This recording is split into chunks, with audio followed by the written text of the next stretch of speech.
दोस्तों अभी आप देख पाओगे हम इस श्रम कार्ड के आधिकारिक वेबसाइट पर है और यहाँ पर देखेंगे ना एक स्कीम चलाई जाती है इस श्रम कार्ड धारकों के लिए। इस स्कीम के तहत 3,000 रुपये आपको पर महीने आपको दी जाती है। इस स्कीम का नाम मानधन योजना रखा गया है, ये आपको ध्यान रखना है।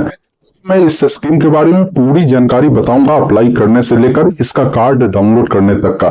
जब आप इस वेबसाइट पर आएंगे, इस वेबसाइट पर आना कैसे है पहले वो समझ लीजिए। आपको अपने मोबाइल या लैपटॉप में गूगल ओपन करना है, लिखना है ई श्रम। आपके सामने eShram.gov.in का ये वेबसाइट आएगा, इसको ओपन करेंगे और यहाँ पर गो टू मेन पेज वाले विकल्प पर आपको क्लिक करना है। यहाँ पर देखेंगे ना आप पहले से ही ऑलरेडी रजिस्टर है तो आपको एक ऑप्शन मिलता है ऑलरेडी रजिस्टर, यानी जिनका ई श्रम कार्ड पहले से बना है, वो लोग चाहते हैं इस पेंशन स्कीम के लिए अप्लाई करना, तो यहाँ पर लॉगिन का ऑप्शन मिलता है, आप लॉगिन पर क्लिक करेंगे। अगर आपका ई श्रम कार्ड नहीं बना है तो आप यहाँ से ई श्रम कार्ड को बना सकते हैं। अगर आप बनाने का वीडियो देखना चाहते हैं तो मैंने आपको लिंक कमेंट बॉक्स में पिन कर दिया है या डिस्क्रिप्शन में मिलेगा, उसको देखकर आप बना सकते हैं। अब जैसे ही लॉगिन पर क्लिक करते हैं, यहाँ पर आते हैं जिसमें बोला गया है कि आप अपना मोबाइल नंबर दीजिए जो आधार से लिंक है, उससे फिल करेंगे। इस कैप्चा कोड को डालकर सेंड ओटीपी पर क्लिक करना है। जो भी ओटीपी मिला है यहाँ पर डालेंगे, कैप्चा कोड को डालकर सबमिट वाले विकल्प पर क्लिक करेंगे। कैप्चा गलत बताएगा तो यहाँ से दूसरा कैप्चा बनवाएंगे, फिर सबमिट करेंगे। तो यहाँ पर आपको लॉगिन सबसे पहले करना होगा, जिसमें आपको अपना आधार का जो 4 डिजिट है यहाँ पर डालेंगे, 4 इसमें। उसके बाद आप लॉगिन कैसे होना चाहते हैं, फिंगर के थ्रू या ओटीपी के थ्रू, वो आप ऑप्शन को सिलेक्ट करेंगे, कैप्चा कोड को डालकर सबमिट करेंगे। अब आपके आधार से लिंक नंबर पर ओटीपी जाएगा, उसको डालेंगे, कैप्चा कोड को डालकर वैलिडेट करेंगे। उसके बाद आपका जो भी डिटेल है वो देखने को मिलता है। अब यहाँ पर आपसे पूछता है कि आप चाहते हैं कि यदि कोई ऐसा व्यक्ति है जो चाहता है कि भाई इस श्रम कार्ड का जो हिस्सा है वो नहीं बनना चाहते हैं, वो इसका बेनिफिट नहीं लेना चाहते हैं, तो आप इसके लिए इस चेकबॉक्स पे आप क्लिक कर सकते हैं। अगर आपने इस श्रम कार्ड को रखना है, आपको स्कीम का लाभ लेना हो या किसी चीज के लिए आप इसकी सहमति देते हैं, तो इस चेकबॉक्स पर टिक नहीं करना है। अगर गलती से भी इस पर टिक कर देते हैं तो आपको इस श्रम कार्ड के लिए आप बताते हैं गवर्नमेंट को कि हमें इससे कोई मतलब नहीं है, हमको इसका हिस्सा नहीं बनना है, तो आपको आगे चलकर इस श्रम कार्ड से हो सकता है नाम हटा दिया जाए या बेनिफिट नहीं मिलेगा। उसके लिए मैं कहूंगा कि अगर आप इस श्रम कार्ड रखना चाहते हैं तो इसको ऐसे ही छोड़िए। eKYC इन्फॉर्मेशन पर आपको क्लिक करना है।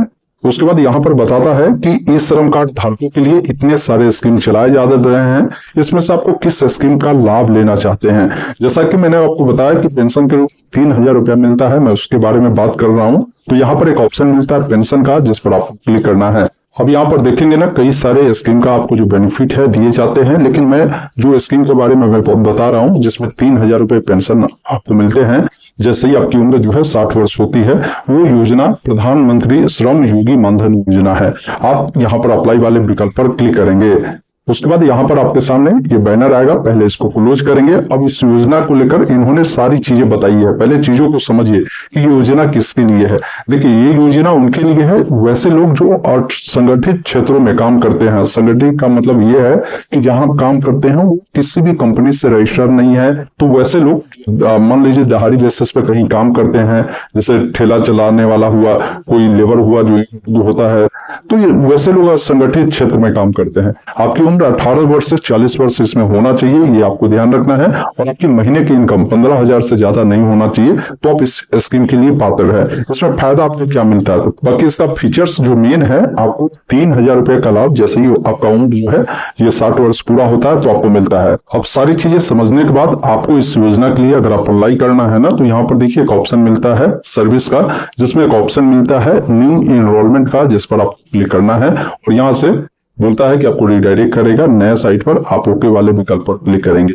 अब देखिए इसका रजिस्ट्रेशन करने का प्रक्रिया जो है ना, आपको 2 माध्यम है। अगर आप एक आम नागरिक है, आप अपने मोबाइल से आवेदन करते हैं तो अपने मोबाइल नंबर से भी कर सकते हैं, या आप किसी नजदीकी CSC सेंटर पे गए हैं तो GNI का जो CSC ID है उसके थ्रू भी आपका आवेदन हो सकता है। तो आप देखिए कि आप कैसे अप्लाई कर रहे हैं। अगर आप खुद से कर रहे हैं तो सेल्फ एनरोलमेंट पे क्लिक करना है, आपको अपना मोबाइल नंबर डालकर प्रोसीड करना है, आपके नंबर पर जो OTP आएगा उससे डालकर यहाँ से प्रोसीड करेंगे।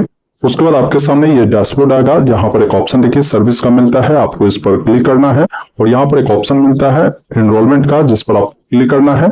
अब आपको बताना है कि आपको किस योजना के लिए अप्लाई करना है। उसके बाद प्रधानमंत्री श्रम योगी मानधन योजना मिलता है, आपको इस पर क्लिक करना है। अब आपसे पूछेगा कि आपका पहले से ही ई श्रम कार्ड बना हुआ है, तो आप यहाँ पर यस करेंगे। उसके बाद ये फॉर्म आपके सामने आता है। अगर आप नो करेंगे तो बोलेगा कि पहले इस श्रम कार्ड बनाइए तब इस योजना के लिए अप्लाई कीजिए। देखिए फॉर्म भरने का इनका जो है कुल 6 स्टेप है। पहला चीज है कि आपको अपनी जानकारी पर्सनल देनी होती है, फिर बैंक और नॉमिनी की जानकारी देनी होती है, फिर इसका एक जो है फॉर्म आता है उसको डाउनलोड करना होता है, फिर उसको अपलोड करना होता है, फिर पेमेंट का जो जानकारी है आपको देना होता है, फिर कार्ड डाउनलोड होता है। तो आइए एक एक कर सभी चीजें आपको बताते हैं। सबसे पहला चीज है कि आपका जो पहले से ही श्रम कार्ड बना है तो आपको अपना इस श्रम कार्ड नंबर डालना है।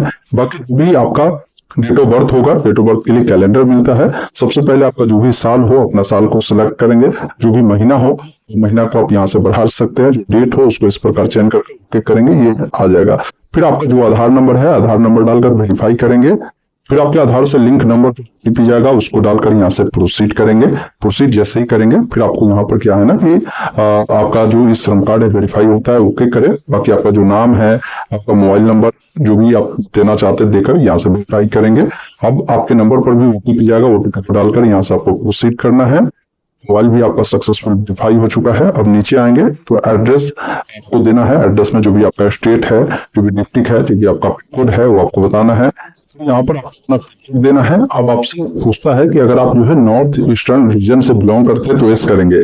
अब मिलती है आपसे ऑक्यूपेशन पूछा गया। ऑक्यूपेशन का मतलब होता है कि आप क्या काम करते हैं। देखिए यहाँ पर काम का लिस्ट लंबा चौड़ा है। आप जो भी काम करते हैं ना इसमें सोच लीजिए उस काम को आप सिलेक्ट कर सकते हैं। अगर आप किसानी करते हैं तो आपको एग्रीकल्चर का ऑप्शन ऊपर में मिल जाएगा। बाकी आप जो काम करते हैं उसका नाम है, आप उसको सिलेक्ट कर लेंगे। उसके बाद आपसे पूछता है कि क्या आप जो है एनपीएस या ईएसआई या ईपीएफ का अगर बेनिफिट लेते हैं या उसका मेंबर है तो यस करेंगे, नहीं तो नहीं वाले विकल्प पर क्लिक करेंगे। इनकम टैक्स पेयर है तो आप यस करें, नहीं तो नहीं वाले विकल्प पर क्लिक करें। आप कंसेंट देना है। फिर आपको नीचे आना है, एक ऑप्शन देखिए मिलता है सबमिट का, जिस पर क्लिक करना है। सबमिट जैसे ही करेंगे तो इस प्रकार ये डिटेल आपका जो है सेव हुआ, ये वाले विकल्प क्लिक करेंगे। तो जैसे ही आप करेंगे ना तो यहाँ पर आपको दिखाएगा कि आपने जो जानकारी दिया आपका पेंशन अकाउंट जनरेट हो चुका है, उसको नोट कर सकते हैं। अब ऑथेंटिकेशन करना होगा। ऑथेंटिकेशन आप वाले विकल्प यहाँ से सेलेक्ट करिए और बायो ऑथेंटिकेशन का जो ऑप्शन मिलता है उस पर क्लिक करें। अब देखिए बहुत सारे लोग चाहेंगे कि भाई मैं अपना फिंगर से करूँ, ओटीपी आईडी से करूँ, तो भी कर सकते हैं। चेकबॉक्स पे टिक कर जो भी मेथड चुनना चाहे उसको चुन सकते हैं। जनरेट ओटीपी क्लिक करेंगे, क्योंकि मैं ओटीपी सेलेक्ट किया। तो अब आप है कि ओटीपी के लिए पहले तो कंसेंट दीजिए। ओटीपी आप किस पर बनवाना चाहते हैं, नंबर या ईमेल, तो दोनों पर टिक करिए। एक पर बनवाना चाहते हैं तो उसको सिलेक्ट कर जनरेट पर क्लिक करेंगे तो ओटीपी आएगा, उसको डालकर वेरीफाई ओटीपी यानी वैलिडेट ओटीपी पर आपको क्लिक करना है। तो आपका जो है वो वेरीफाई होता है। इस प्रकार देखेंगे ना आप जिससे जानकारी है वो आता है, इसमें बताता है कि आपका पेंशन कब से स्टार्ट हुई, डेट आपको यहाँ पर पता चल जाता है, वो देख लीजिएगा। बाकी मंथली कंट्रीब्यूशन आपका है वो कितना होगा, मतलब आपको हर महीने अभी क्या है कि आपको पैसा 40 वर्ष तक जमा करना होगा। बता रहा है एज के अकॉर्डिंग होगा, जैसे इनका 18 वर्ष है, 55 पे जो है हर महीने जमा करने 40 वर्ष तक। और 40 वर्ष के बाद इनको जो अमाउंट मिलना शुरू होगा किस मंथ से पता चलेगा। इस महीने से आपको 3000 रुपये पेंशन के रूप में मिल जाएगा। एक बार मैं आपको समझा देता हूँ कितना पैसा जो है कंट्रीब्यूट करना होता है, जमा करना होता है, वो समझिए। अगर आपका जो एज है यहाँ पर अगर 18 वर्ष है ना तो 55 रुपये हर महीने जमा करने हैं। 55 रुपये सरकार जमा करेगी और ये पैसा हर महीने 110 रुपया आपके नाम से जमा होगा। कोई 19 वर्ष है तो आपका अलग अमाउंट यहाँ पर मिलता है। जितना रुपया आप देते हैं उतना गवर्नमेंट देती है और यही पैसा मिलाकर कंपाउंडिंग कर आपके जो है बनते हैं। 40 वर्ष तक आपको जमा करने होते हैं। 40 वर्ष के बाद जैसे ही आपकी 60 वर्ष उम्र होती है, 20 वर्ष आपको जमा नहीं करने होते हैं। उसके बाद आपको जो राशि है वो मिलना शुरू हो जाता है 3000 पेंशन के रूप में। सारी चीजें आपको यहाँ पर जानकारी आपको देखने को मिल जाता है। बाकी आपको नीचे आना है, ये जो पैसा आपको जमा करना है आप कैसे करेंगे। जैसे मेरा 55 रुपया आ रहा है तो मैं चाहूँ मंथली करना है या 3 महीना पे करना है या 6 महीना पे या 1 साल पर ही मैं चुन सकता हूँ। मैं चाहता हूँ कि नहीं मेरा महीने महीने कट जाए मेरे अकाउंट से, तो मैं यहाँ पर मंथली चुनूंगा और जो भी अकाउंट से कटवाना चाहते हैं उसका ये डालकर वेरीफाई करेंगे। बैंक का नाम, बैंक आपको किस ब्रांच में है उसका नाम आ जाएगा। बाकी यहाँ पर आपको जानकारी देनी है कि अकाउंट नंबर दीजिए, अकाउंट किस टाइप का है वो आपको यहाँ पर बताना है। बाकी अकाउंट नंबर को डालना है, अकाउंट नंबर को दोबारा आपको यहाँ पर डालना है। अब नॉमिनी डिटेल आपको देना है। नॉमिनी डिटेल इसलिए मांगता है कि मान लीजिए अभी आप पैसा कुछ जमा कर रहे हैं, अब आगे चलकर आपकी मृत्यु होगी, जो भी पैसा आपका जमा होगा वो आपके जो नॉमिनी होंगे उनको मिल जाएगा। अब यहाँ पर आपको नॉमिनी की डिटेल ऐड करनी है। तो नॉमिनी आप जिनको भी बनाना चाहते हैं इनमें से इन व्यक्ति को बना सकते हैं, जैसे आप अपने ब्रदर, अपने मान लीजिए सन है, मदर है, तो जिसको भी बनाना चाहते हैं ना उसको आप यहाँ से सेलेक्ट करें। अब उनका जो नाम है, नॉमिनी जिनका बना रहे हैं उनका नाम आधार के अकॉर्डिंग बताए, आधार के अकॉर्डिंग जो भी डेट ऑफ बर्थ है वो बताए। अगर नॉमिनी का उम्र 18 वर्ष से कम है तो वैसे स्थिति में गार्जियन का नाम देना होगा, नहीं तो आपको इसको छोड़ देना है। अब जो नॉमिनी है उनकी शादी हो चुकी है तो बताया, नहीं हुई तो नेवर मैरिड करें, चेकबॉक्स पे टिक कर प्रोसीड, सबमिट एंड प्रोसीड वाले विकल्प पर आपको क्लिक करना है। जैसे ही आप यहाँ पर क्लिक करते हैं फिर यहाँ पर आपको जो है इस वाले विकल्प पर क्लिक करना है। उसके बाद आपके सामने ये फॉर्म आता है। इस फॉर्म को क्या है ना कि आप डाउनलोड करना होता है। इस पर जिनका भी आप स्कीम के लिए अप्लाई करवाते हैं ना उनका सिग्नेचर करवाने की जरूरत होती है। देखिए, फॉर्म को डाउनलोड करने के लिए आपको नीचे में ऑप्शन डाउनलोड कर दिया गया और यहीं पर आपको सिग्नेचर करवाने होते हैं और एक सिग्नेचर यहाँ पर आपको करवाने होते हैं। दो सिग्नेचर की जरूरत होती है। तो पहले मैं क्या करता हूँ, इसको या तो प्रिंटर है तो डायरेक्ट प्रिंट आप जो लाभार्थी है उनका आप साइन करवा लीजिए। साइन करवाने के बाद आप अगले स्टेप पर आएंगे तो यहाँ पर जो फॉर्म आपने साइन करवाया है ना उसको यहाँ पर आप कर आप नीचे में एक ऑप्शन मिलता है, आप पहले आप करेंगे, फिर नीचे में एक ऑप्शन मिलता है आपको सबमिट का, जिस पर क्लिक करेंगे तो आपकी जो भी जानकारी है ना उस फॉर्म में वो देखने को यहाँ पर मिलता है। आप सिर्फ नीचे आकर यहाँ से सबमिट वाले विकल्प पर क्लिक करेंगे। सबमिट पर क्लिक करते ही आपका जो भी पेमेंट जमा करना है ना, पेमेंट आपको देखने को मिलता है। पेमेंट आपको जमा करने के लिए एक ऑप्शन मिलता है पे यूजिंग पेमेंट गेटवे, आपको इस पर क्लिक करना है। पेमेंट आप कैसे करना चाहते हैं, जैसे मेक पेमेंट पर आप क्लिक करेंगे तो माध्यम कई सारे आपको मिलेंगे, कोई भी एक माध्यम को सिलेक्ट कर आप पेमेंट करेंगे। जैसे कार्ड हो या यूपीआई, इसको आप सिलेक्ट करके पहले पेमेंट करिए। और सबसे इजी है कि आप क्यूआर कोड लाइए, स्कैन करिए, पेमेंट कर दीजिए। पेमेंट होने के बाद थोड़ा सा आपको वेट करना है, उसके बाद आपका कार्ड जनरेट हो जाएगा। इस कार्ड को अगर आप प्रिंट करना चाहते हैं तो प्रिंट कर लीजिए, डाउनलोड करना चाहते हैं तो डाउनलोड कर लीजिए। तो ये प्रक्रिया है जिस माध्यम से आप इसके लिए अप्लाई कर पाते हैं। उसके बाद इसमें आपको कुछ करने की जरूरत नहीं होती है। ऑटोमेटिक जो भी अमाउंट कंट्रीब्यूट आपको करने होंगे वो आपके खाते से कटेंगे। और बाकी जैसे ही आपका उम्र जब 60 वर्ष पूरा हो जाता है तो पेंशन का एक तिथि मिला होगा, उस डेट से आपकी पेंशन आना शुरू हो जाता है। बाकी भविष्य में अगर आपको ये देखना है भाई मेरा कितना पैसा जमा हुआ या हमें बंद करना है, तो आप ऊपर में डैशबोर्ड का ऑप्शन जो मिलता है ना, इस पर जब आप क्लिक करेंगे तो यहाँ पर देखिए काफी सारे ऑप्शन आपको यहाँ पर मिल जाते हैं। इसमें आप अपना स्टेटमेंट भी देख सकते हैं अकाउंट का। यहाँ पर स्टेटमेंट पे क्लिक करके चेक क्लेम स्टेटस आप देख सकते हैं। इसके अलावा किसी इसको दोबारा से रिप्रेजेंट करना है तो यहाँ से रिप्रेजेंट कर सकते हैं। एग्जिट होना है तो आप एग्जिट किस पर क्लिक करेंगे।